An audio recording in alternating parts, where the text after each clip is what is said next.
stories that I heard from one of the people involved in that community. It's a story called Betty and I in Poetry Form. We went to one of those swingers parties, me and my beloved doll, Betty. She wanted to add a new kink to our lives. I just went round to get sweaty. Our relationship was at a low point and had been that way for a bit, but I still tried to treat her with flowers or clothes or a bicycle puncture repair kit. Yet for months my Betty had been silent and our love life had skidded off track. I didn't know if Betty had stopped loving me or was just missing the string from her bag. I pumped her up full before leaving. She looked as good as it came on her box. I adorned her in lingerie, perfumes and makeup, and then I put on some clean socks. And it is a true story. We looked perfectly suited together, we each with a cream and a crop, but that didn't stop people from laughing as we waited beside the bus stop. I should really have waited to inflate her. Onlookers can say horrid stuff, but we were both going off to a sex party, and I didn't want to arrive out of puff. So we stood and endured the torment. You sicko, you effing buffoon. You pervert, you wanky, you dirty old bit. Don't you know she's a bloody balloon? When the bus came, I grinned at the driver, but I could tell that he wanted to tease. I held up my hand, gave him the right change, and said, "2 to the sex party, please." Which was how we ended up at the party, and Betty seemed glad we were there. She looked radiant in her new lingerie, and her 100% nylon hair. When the hostess sidled between us, she caught Betty's leg with her fag.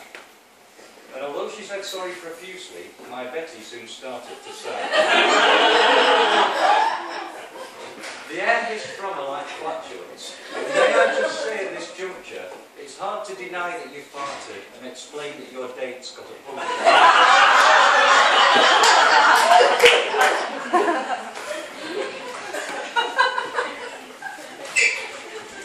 I called for some help but got silence. Everyone thought I was having a jade as I stood holding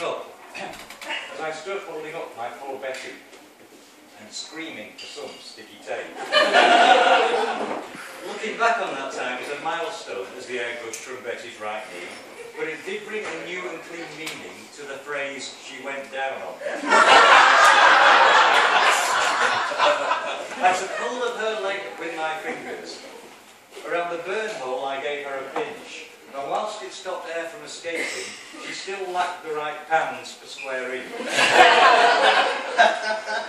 Deflated, we both left the party, and I vowed I would never return.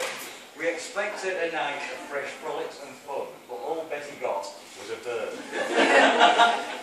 Betty and I have now parted, and my love life has hit a new low.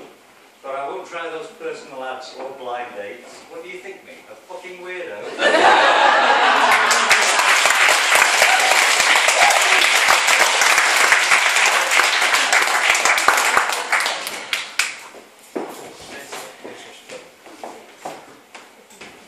Just a short one. First time I've said that just a short one, then I will stop. He smoked with his head on his forearm. His tears had poured like Niagara. His lips spat a single word curse. Viagra, Viagra, Viagra. He first heard about it through email, a wonderful little blue pill.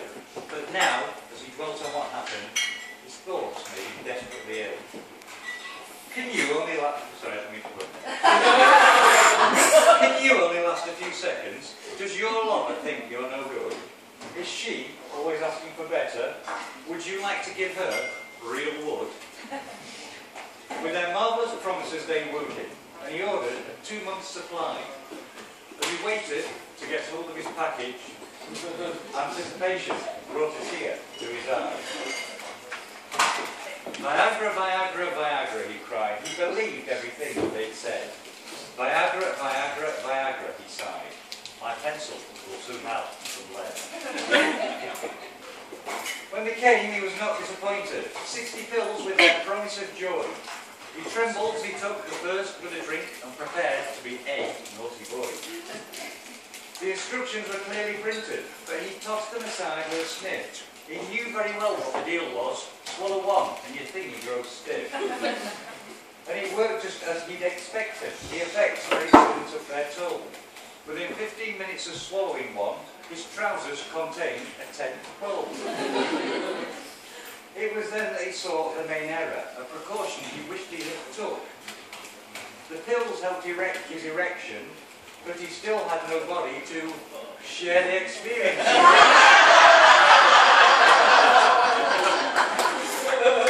He spent 2 long, hard months on Viagra. It was a sickening and bitter low blow.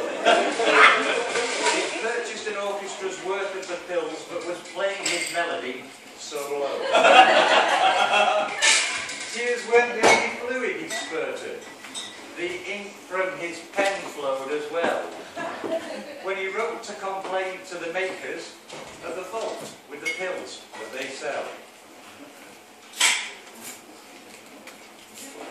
You should have a warning on the box, he explained. He went on to divulge his true plight. What's the good of putting lead in my pencil when there's no one to whom to write? Thank you.